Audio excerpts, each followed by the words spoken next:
When I say good afternoon at an ordinary Saturday Scholars, it's because it's just clicked past noon, which is when we normally hold these events. But today, of course, we're well into the afternoon, and that's the peril of evening kickoffs. This is the second Saturday Scholars in our series this year, and I just want to give you a quick rundown of what's coming up for the games and the rest of the season. For the Stanford game on the 13th of October, Susan Omo will be talking about presidential campaign commercials from I Like Ike to today. On the 20th of October, it's the Brigham Young game. Jessica Payne, who's in our Department of Psychology, will be talking on Sleep on It, there's more to it than just the old adage. For the Pitt game on the 3rd of November, Brad Gregory in the History Department will be talking on the unintended Reformation, how a religious revolution secularized society. And our last game, the Wake Forest game on the 17th of November, Mark Roach will be asking, what's so funny about a joke? Now, I have to admit I have a particular interest in today's lecture because like many young boys, I got terribly excited by the idea of archaeology when I was a kid because it seemed to be a good excuse for getting dirty and destroying my parents' garden. I read about Troy and the wonders that were slowly uncovered when people worked out where it was. And what should I find in David Hernandez's bio, but part of his fieldwork as an archaeologist was working at the site of the city of Troy, now in, of course, modern-day Turkey. David is an archaeologist who's in our Department of Classics as an assistant professor, and he's also has a concurrent appointment in anthropology. He works in excavation methods, and what he describes here, but I've no idea what it means, and he'll have to explain it, as complex urban stratigraphy. And please don't let him get away at the end of the talk today without telling us what that means. But much more importantly, he's the director of the Butrint Archaeological Research Project, which undertakes very large-scale excavation work at the ancient city of Butrint, which is a UNESCO World Heritage Site. It's in southern Albania. He's worked there for 10 years and directed archaeological field projects in Butrint's ancient cemetery, at the ancient city of Amantia, and at the prehistoric settlement site at Mursi. One of the achievements of the work he's been doing at Butrint has been to discover in 2005 the Roman Forum, the grand town square of the ancient city. And what the ongoing project is about is to define how the city's origins nearly 2,700 years ago have developed and changed that location right through to modern times. His lecture today is going to discuss the excavations of Butrint and the discoveries from his most recent archaeological expedition there last summer. David Hernandez.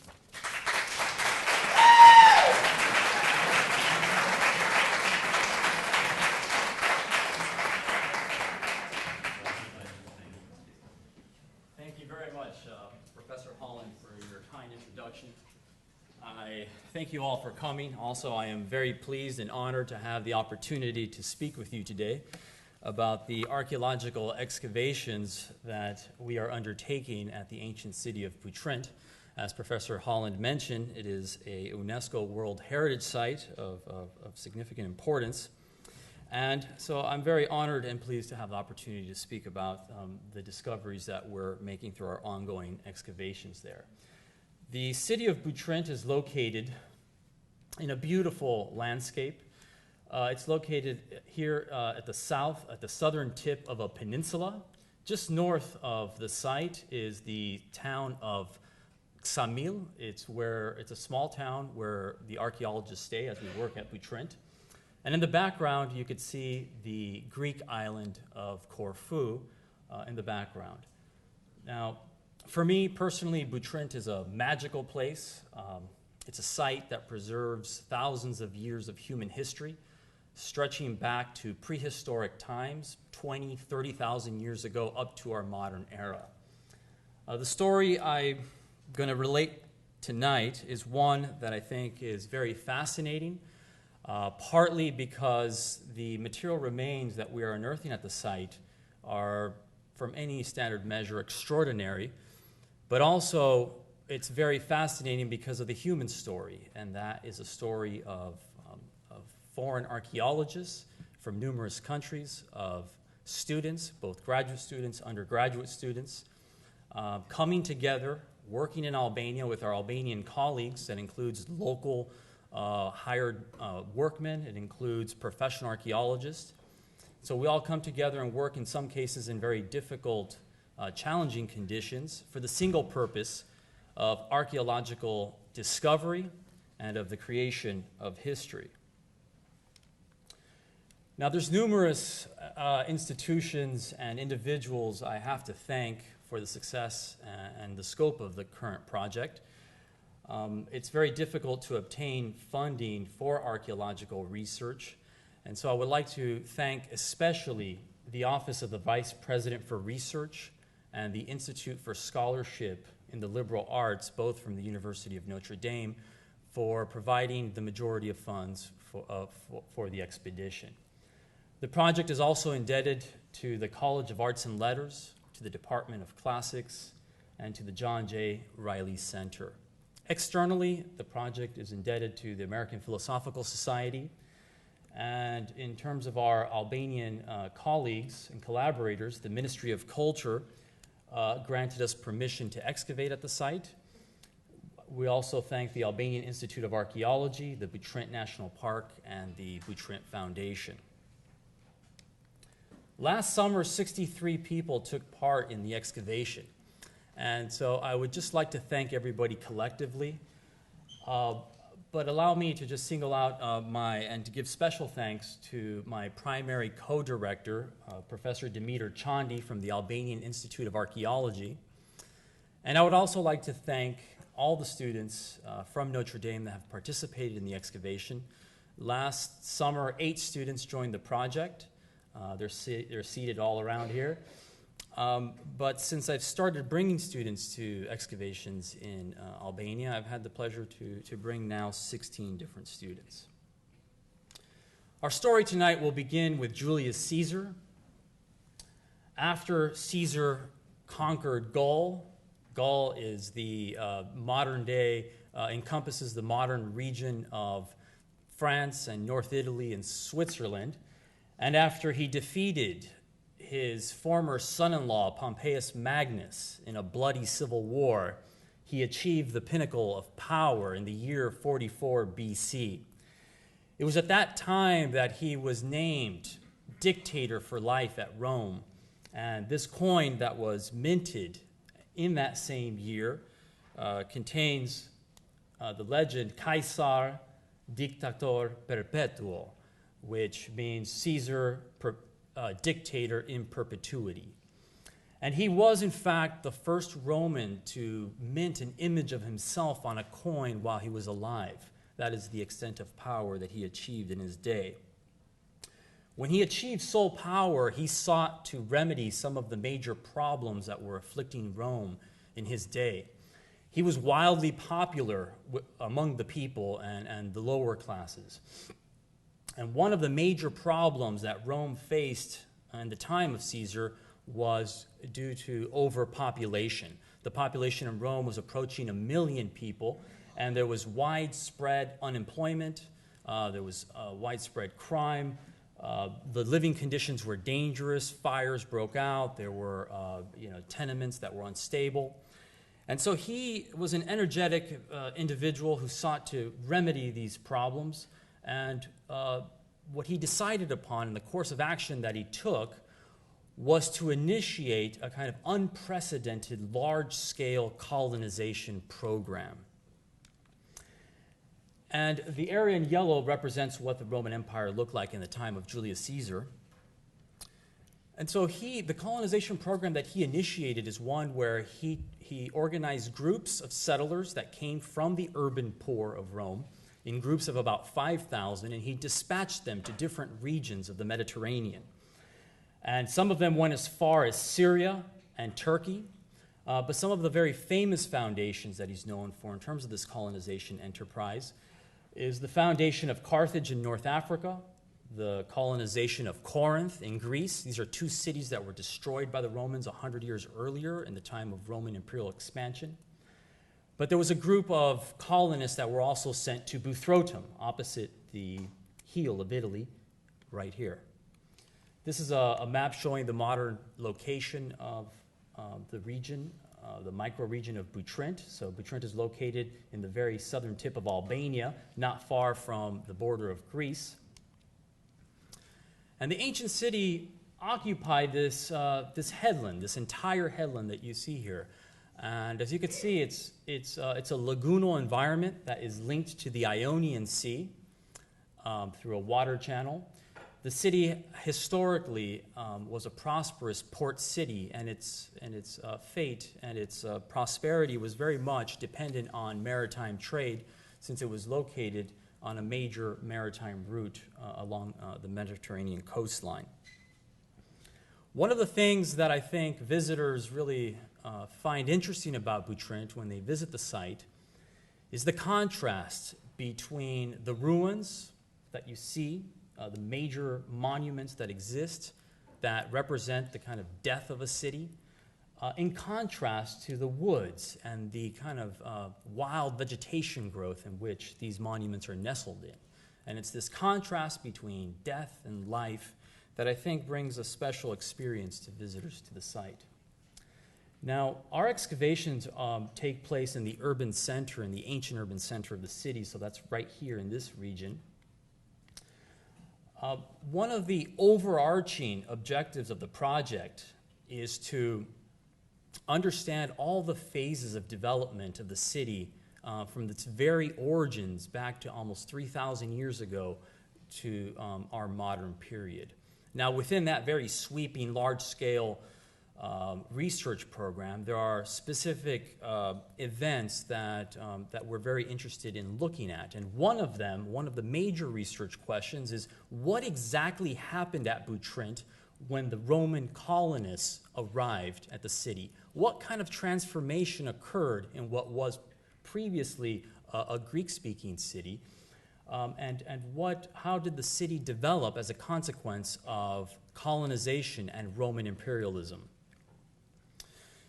The excavations that we undertook to investigate these questions began here, right in this area here, where we looked at a major monument, and that is this building, which we refer to as the tripartite building, because it is a building divided essentially into three different chambers. Now, each room has a large door, so you should envision each one having a very large door. And the back areas of rooms 3 and 2, as 2 and 3, you could see there's a plinth and an apse that would have been for the purposes of the placement of a major sculpture. Now, one of the various items and material remains that we discovered in this building, one of the most significant came from room 2. What we discovered was this very large inscription that commemorated the construction of a temple, written here, idem, the word in Latin for temple, a temple to the goddess Minerva, and Minerva being the equivalent to the Greek goddess Athena, the goddess of wisdom, the daughter of the supreme Olympian deity Jupiter and Zeus. The inscription also tells us that it was constructed, that this temple was constructed in the time of Augustus. Augustus is known as the first Roman emperor. He reigned from 27 to AD 14. He was able to achieve this status, and he was able to develop this system which we call today the Roman Empire, in part because he was named as the heir and adopted son of Julius Caesar when he was assassinated in 44 BC. And so he took on Caesar's legacy, and in so doing, he continued Caesar's plans and enterprises. And one of the things that Augustus did in regard to the city of Butrint was that he refounded the colony. And what that entailed was the infusion of additional colonists. But in his day, the colonists that he sent to Butrint were veteran soldiers that were discharged from his legions, who he promised land to. And so there was another infusion of colonists at Butrint. Now, the combined evidence that we have from this building, and in particular from the Minerva inscription, suggests that the building, the tripartite building, functioned as a Capitolium. That is, it's a building that was constructed as a symbolic, as a symbolic replica of the Capitolium temple in Rome itself. That is, the colonists sought to recreate the major temple of Rome, because legally a colony is basically a Rome away from Rome in legal terms, and so they sought to construct and replicate some of the architecture from their town. The Capitolium is a temple in Rome that is dedicated to Jupiter, Juno, and Minerva, and so we believe that the inscription indicates that one of the rooms was a temple dedicated to Minerva, and that the others probably all represented a Capitolium. Now, we have found numerous coins in the excavations. To date, we have recovered over 550 coins. One of the things that the colonists brought with them, and one of the special privileges that Augustus granted to the colony, was their right to mint their own coins. And so we have coins, we've recovered coins that were minted by the colony, such as this coin here with the image of the bull on the obverse, and the name Buthrotum comes in origin from the bull. And on the reverse, you see a tripod, which is a sacred symbol that is closely associated with Augustus. We have found silver coins from various time periods, ranging from the Ottoman Empire to the Roman. This is a 2nd century AD silver coin. And we have even found a coin of Nero that had never been known before. One of the coins that we recovered last summer was of Augustus. It's a coin that was also minted by the colony, and it has a portrait of Augustus. And on the reverse, it shows these piers that represent a Roman aqueduct.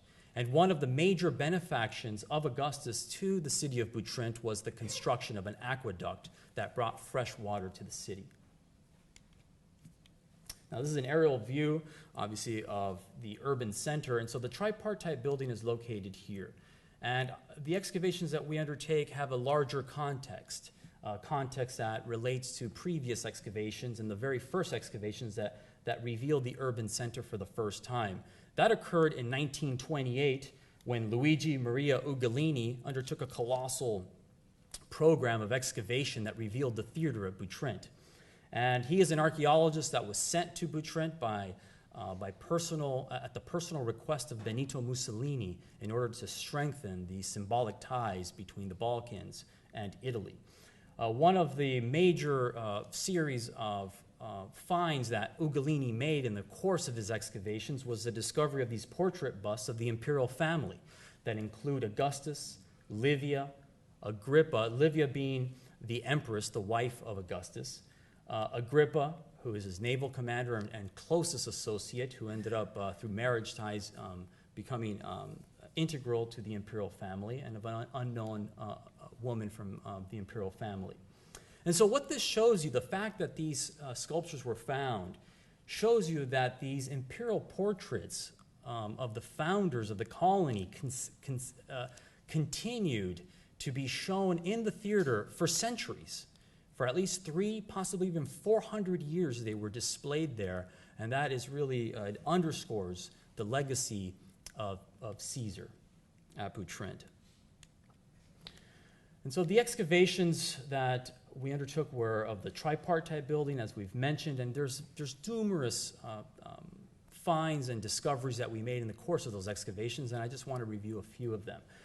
Right in front of the building, in this area here, in a drain that was defunct by the 3rd century, we found a life-size Roman sculpture. It's a very beautiful sculpture. You could see that the craftsmanship is very high. It's exquisite. It was found inside this drain. It dates to the 1st or 2nd century AD. The sculpture, we learned something from the kind of toga that the individual was wearing, and also the kind of boots that were specifically worn by upper-class individuals known as patricians.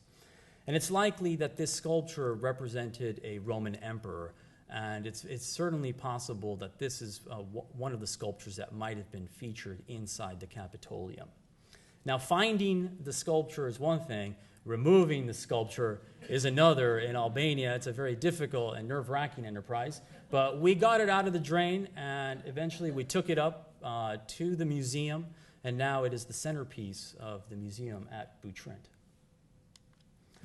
Now, that's on the large scale. On the very small scale, that is, we found this intaglio glass gem that measures just 2 centimeters by 1 centimeter. It is tiny, but it shows you the remarkable craftsmanship that the Romans were able to achieve in their time 2,000 years ago, prior to the invention of electricity. They fused together 3 types of glass, and there's an incision here of a nude female. You can see here her feet and her leg, her knee. Here's her hip area. The head is completely destroyed, the glass, so we can't see that. But you can see that there's a kind of fine shawl and drapery, transparent, that hangs down. Given her pose and the contrapposto stance and her leg that is taut and the fact that she is nude, it's very likely that this is a gem that represents the goddess of love, that is Venus, known also as Aphrodite. This is significant in regard to Caesar and Augustus, and that's because the Caesars, that is the Julian family, they claimed divine descent from the goddess of Venus. And in Rome, they constructed temples and buildings in honor of their ancestral goddess, Venus. And so there is this kind of connection between Caesar and some of the material that we're finding, such as this. Now, the excavations are very challenging at Butrint for numerous reasons. But just to give you a kind of idea into the process of what happened in 2005 when we discovered the Forum, when you dig down about 4 or 5 feet, you encounter the water table. And that presents a very significant problem, and that is something that has impeded archaeologists from the time that our excavations began at Butrint. But we found methods of dealing with the water and pumping the water out and bailing the water.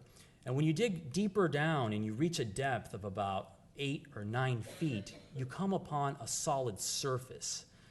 And you dig through all this rubble to come down to the solid surface that you can see. Here's Tori Osmani, one of the Albanian archaeologists, who's standing on that surface, a surface which, when it's cleaned, is this amazing monument of fine ashlar limestone blocks. The stone that was used for the construction of this pavement that you see is not from a local quarry that we can identify. It was likely to be imported. These stones are large. They weigh tons. They're 3, 4, 5, 6 feet long in some cases. What you're looking at here is basically an open square, the central piazza, as it were, the town square of the city. And in this case, this is the monumental town square that was constructed by the Roman colonists. The way that you should envision this town square is one where there were civic and religious buildings that surrounded the Forum. And what is remarkable is just the depth of material, of debris, of rich in cultural material that rests above that pavement. And what that represents is really, it represents the prosperity of the city, ironically. And the reason why is because cities, by nature, are centers of consumption. They constantly are consuming material. And there's very few mechanisms that cause material to leave cities. And so ultimately, cities become buried by their own consumption. And what you see here, that is the depth of deposition, is a reflection of the real prosperity that Butrint experienced after the colonization of the city historically over time. And it is one of the largest and most impressive monuments that has been discovered at Butrint. Now, the first sign of the pavement, and the first time we discovered the pavement, was in front of the tripartite building. Here, we found the northwestern corner of the paved space. And it was at that moment in 2005, at the time we found the sculpture, that we realized that there was something very momentous about the excavations that season. And we weren't sure at first if that paved space was just associated with the temple, and it could have just been a paved sanctuary. But as we opened up excavations in front of the tripartite building, so the building is here, that is the tripartite building would have been here, what we found is that originally there were 5 monumental steps that led down to the pavement, and the pavement has this integral gutter that runs that outlines the open area. And what we see is that here you see the 5 steps, and the steps were robbed out later because it's fine stone that was used in subsequent periods. So you should envision these steps as kind of extending all the way through in its original state. What we found then is that this paved area extended beyond the distance of the tripartite building. But we also found more steps here leading up to some other structure. And you can see here the 5 steps leading up to additional steps. And what we found was that right next to the tripartite building, there was another major monument, and that is what we call the 2-story building. And this, it appears to have been an imperial cult temple, that is, a temple that was built for the worship of the Roman emperors later. So at this point, we had learned that the tripartite building fronted the northwest corner of what was likely the Roman Forum. And so I'm going to discuss now the process by which we discovered the topographical layout and extent of the Forum itself. Now, one of the things that's interesting about forums is that, as I've mentioned, it's the urban center, it's the civic center of the city. But what it represented in antiquity was much more than just a downtown area. It was the commercial center, the political center, the religious center. It was really, it embodied, the symbolic center of life in the ancient world. And, we've all heard of, gladiatorial combat and the fascination of gladiatorial competitions, and it was really in the Roman Forum where gladiatorial events took place, especially in the time of Caesar. The majority of gladiatorial combats occurred there. Even when the Colosseum was constructed later, gladiatorial competitions continued to be held in the Roman Forum. And in that regard, one of the finds that we made, that is of a terracotta figurine, a very small figurine of a gladiator helmet, shows the fascination of the sport even in Butrint. This is a very small figurine that seems to probably have functioned as a toy for children. So the central problem that we faced then, at that time, after we discovered parts of the Forum, is whether the Forum ran north-south, and that is that the Capitolium was the terminus, the northern end of the Forum, or whether the Forum ran east-west. It was just unknown. All this area, you have to imagine, was it's just woods. It was just full of dense vegetation, and it requires a lot of work to engage in any kind of archaeological activity in this area because of the dense vegetation. In 2007, we established a trench here to determine the southern extent of the Forum, and with some research in combination with some luck, we found the southwest corner of the Forum, and so we were able to prove that the Forum ran in an east-west direction. One of the things that we found that was interesting was the statue base that rests right on top of the steps, but something that was really unexpected was the discovery of a building here and that ran originally across the entire trench, which the Romans had destroyed and truncated here and integrated into the Forum as 2 steps. Basically, there was initially a pre-Roman building, a very large building, and this is what we call the stylobate. It is a foundation for columns that would have ran across the top of the building. The Romans took it, this building, they truncated it and incorporated into the design of their new Forum. The building, which we identify as a stoa, and that is a stoa is a building, a public building that had a colonnade running all the way around. It allowed for the circulation of air. It provided shelter from rain and sun, and so it was a very it's where it's named after, Stoic philosophers are named after the Stoa because these are the people who hang out at the Stoa, so they're called Stoics. In any case, we found this building, as you could see, the foundations, the stylobate has a different kind of masonry construction. There's this decoration of delta bosses that we see. There's the impression of the columns, which have been removed, and we didn't find them, but you could see where the columns were originally placed. And so what we were able to conclude is that with the discovery of what we call the South Stoa, is that in conjunction with the discovery of another stoa that we found beneath the tripartite building, was that there was a large open space between these two public buildings that predated the Roman colonization. And this allowed us to propose that this was the location of the agara.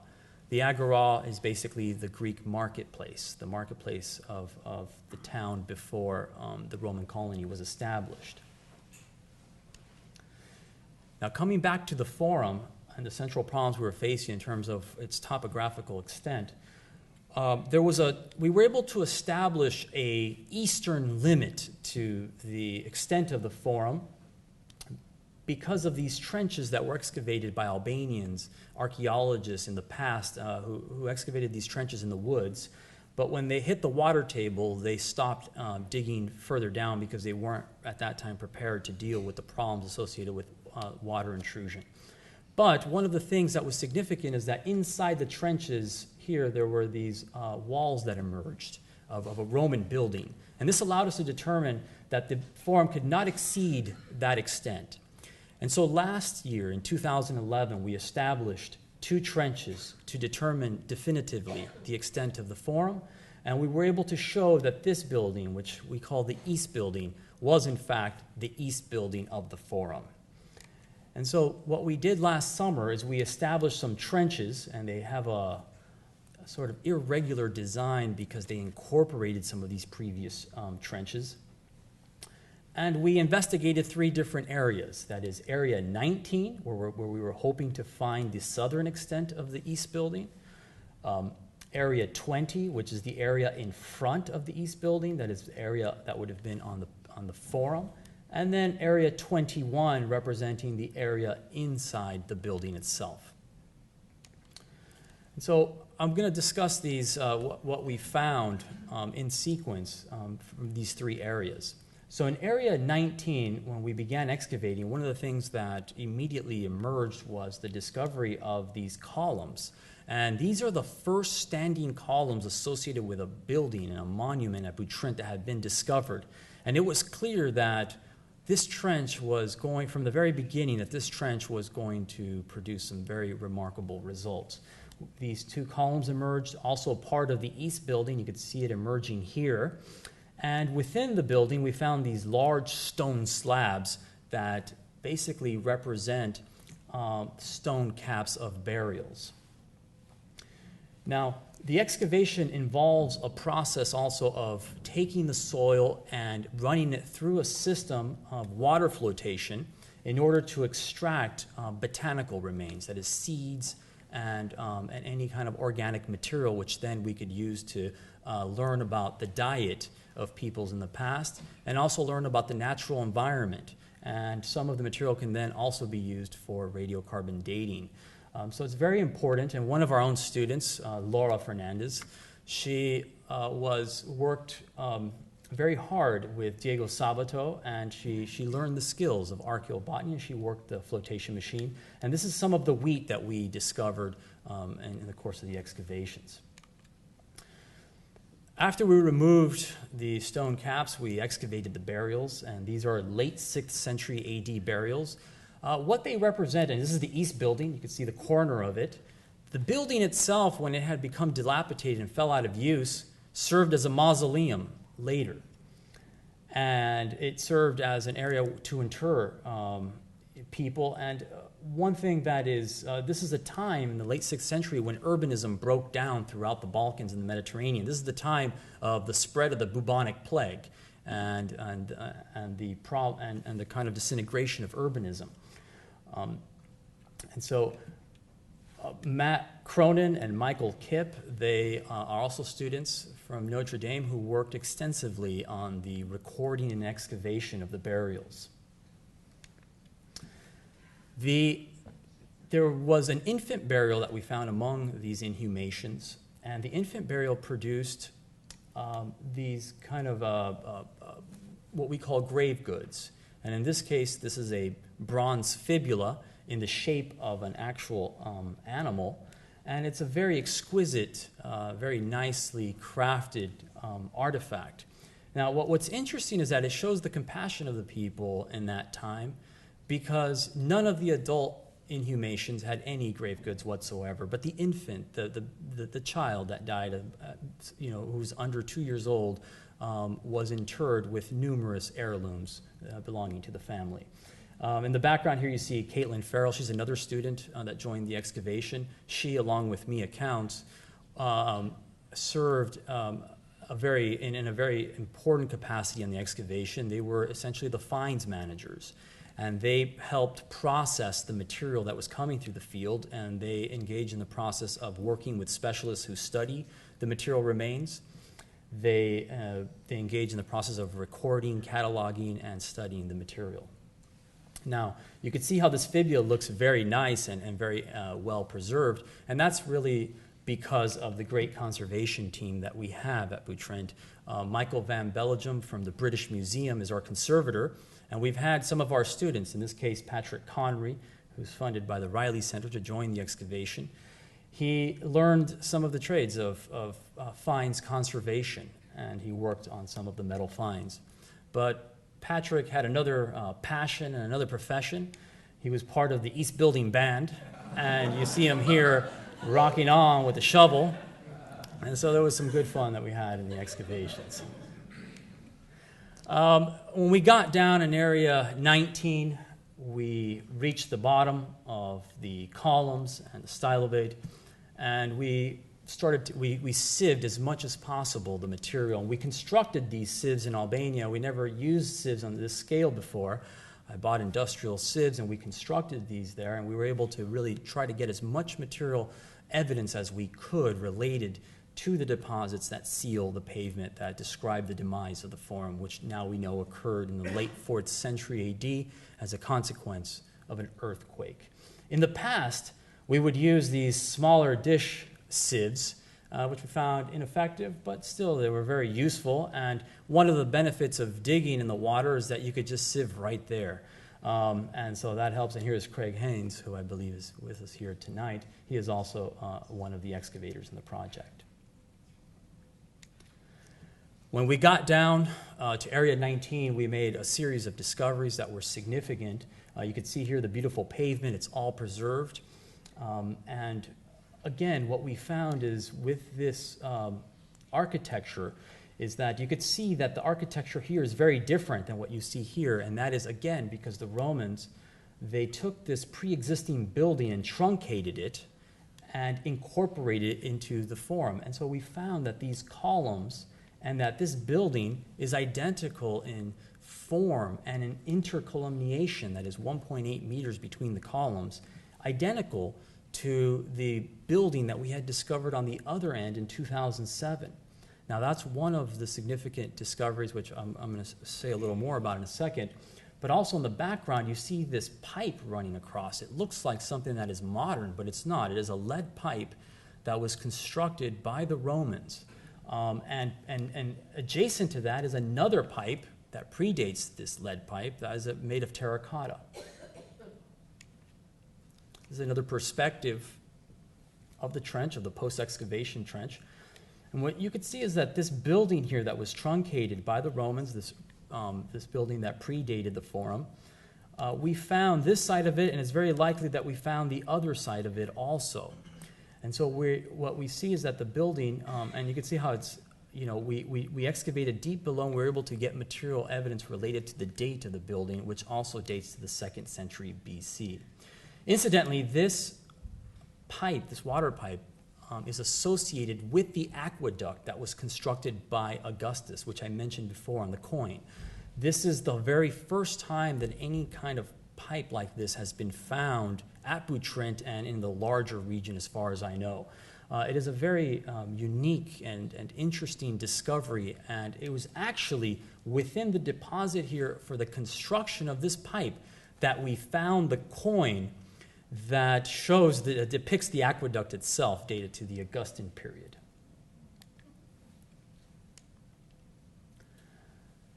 The Area 19 when you put the plan and we see the finds that we have discovered here, and we relate it to what we have found before, what becomes clear, and which is truly astonishing and remarkable, is that this is a single monument, a very huge structure dating to the 2nd century BC, and the stoa essentially is much, much larger than what we could have possibly imagined.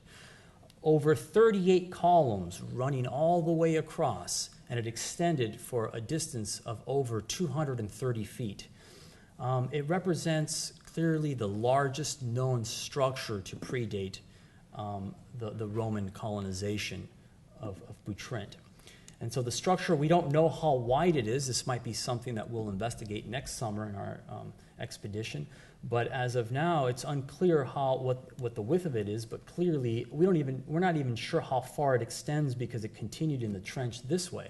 So it is a very large and significant structure, and it confirms our initial hypothesis that this served as the agara, that is the Greek civic center of the city, which the Romans then refashioned into a forum. Now here's Matt Cronin, and he is also one of our students who joined the excavation. He found some hidden talents in the course of the project. He created these wonderful archaeological drawings, technical drawings, and in this case, he drew and recorded this area, Area 19, and I just wanted to show you the plan that he created. It's a very exact plan showing the pipe and the forum pavement and the stoa that was found in the east building. And it was a very, just a remarkable product. And that's just one thing that I would like to just highlight in terms of tonight's lecture, and that is that the students that have joined the project, they have contributed substantively to the project. Rather than just being objective viewers of the project, they are integral team members that contribute significantly to the work. In Area 20, excavation went all the way down, and we found the pavement in front of the east building, which you see here. The east building emerged. A lot of it remains. It's a beautiful structure. As you could see, it dates to the 1st century AD. We're working on refining the chronology of the monument. In front of the building is another statue base that was found. And again, the integral gutter running all the way across. Kelly Gilmore is another student that participated in the excavations, and she is a double major in classics and in architecture, and she was able to bring her architectural skills to bear, and she too produced just wonderful plans and drawings, and in this case, she and Matthew Wick, they worked together and they created this elevation of the east building, which is part of the lasting record of the monument. Moving north in that area, in Area 20, we found 5 steps, again, in situ, leading up to a portico region. And there was an engaged column that emerged that suggests that there were these brick columns that were placed that ran across the top of the 5 steps.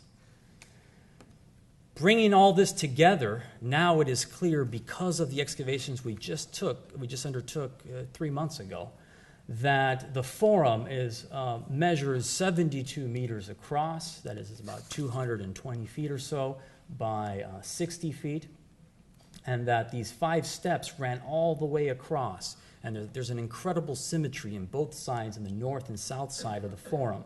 We're able to make this architectural link between the excavations, and also now that we know that the south stoa was converted into the south portico of the forum, it has created a kind of holistic picture of the forum, and that is one of the major accomplishments from the excavations last summer.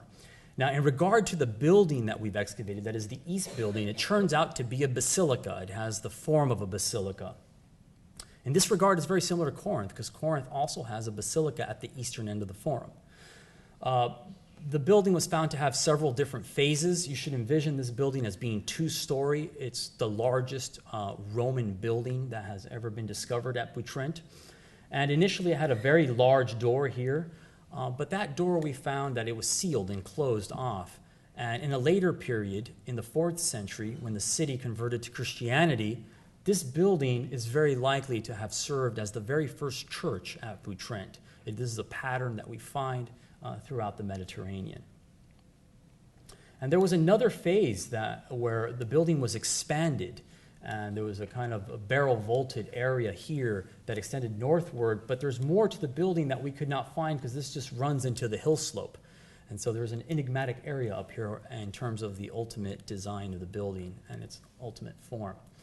Now, looking at the building in its larger context of the urban center, what is very clear is that the forum, see, at the western side, there are no buildings here, and that's because there was an unobstructed kind of communion between the theater area and the forum. Now, what is clear is that the basilica served as the architectural focus of the whole forum. It was, in fact, one of, if not the most important building, one of the most important buildings of the Roman colony, because they established this building right at the very terminus, at the eastern end, at the most architecturally dominant position of the forum.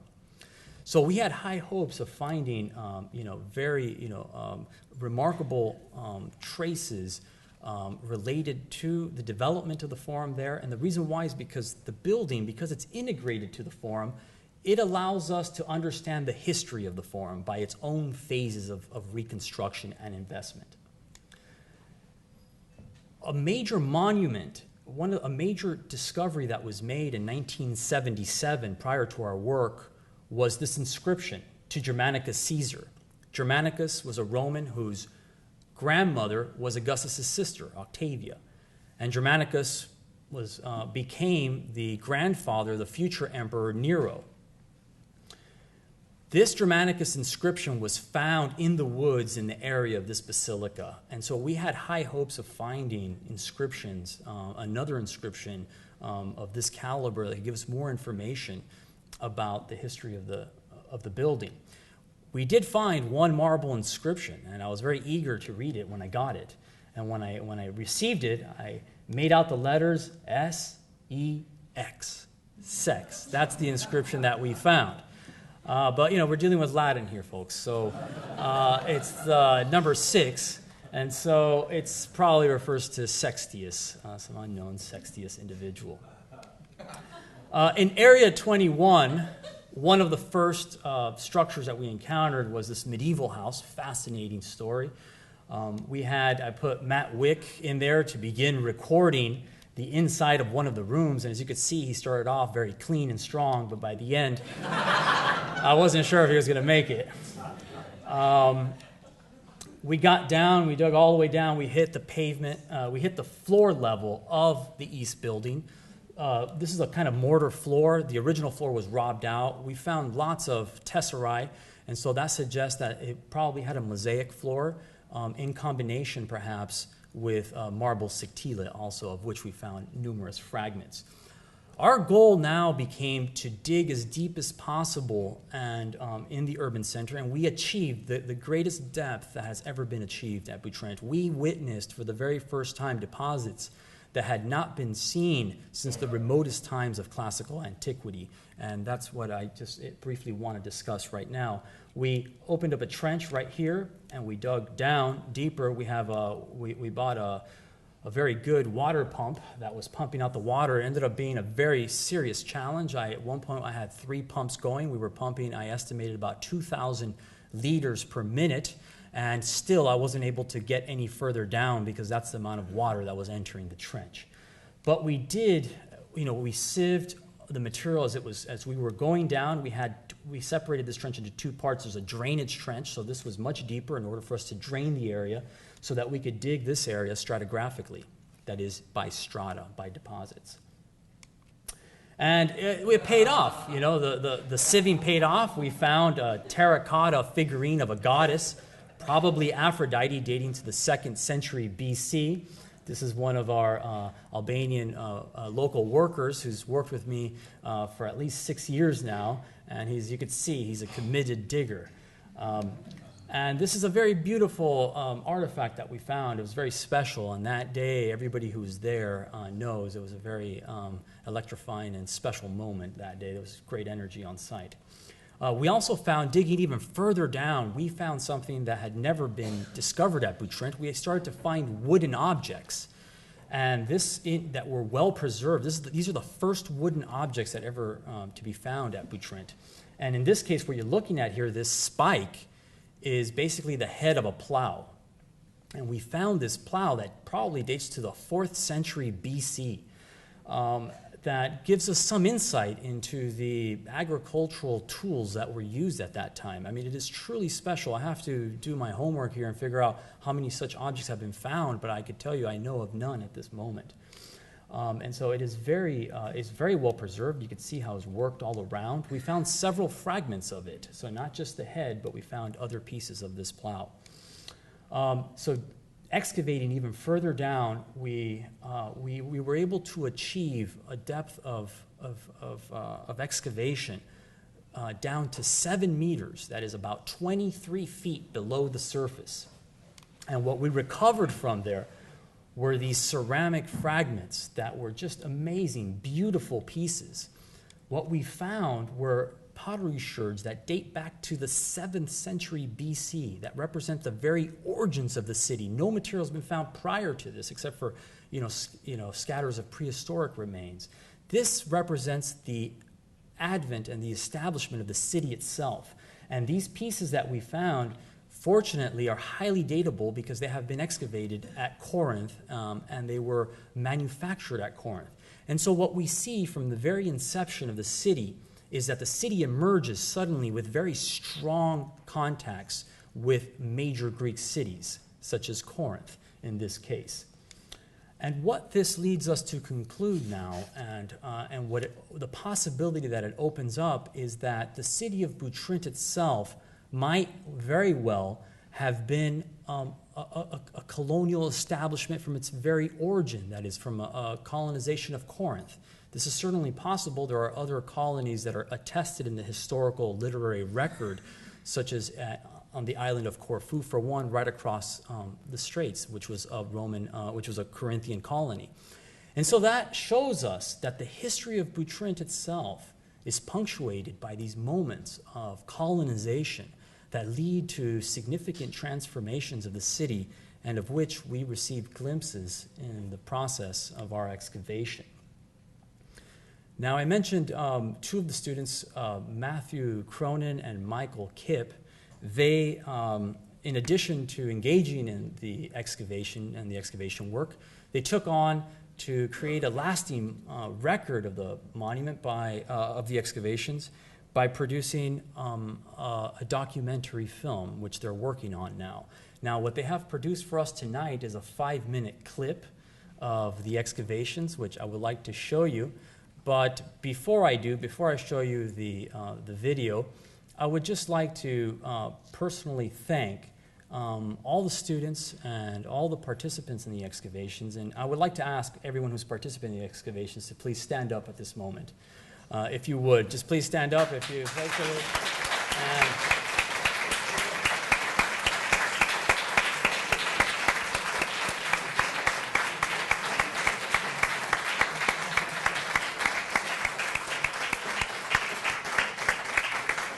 I sincerely just want to thank you on behalf of the project for the tremendous and incredible work that you did. And before I show the 5-minute clip also, I just want to make one more important point, and that is, go Irish!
There should be more of the documentary to come in the future. They're working on a longer feature. I know David will be happy to talk to people if they want to come up and ask him questions. Thank you very, very much. Thank you.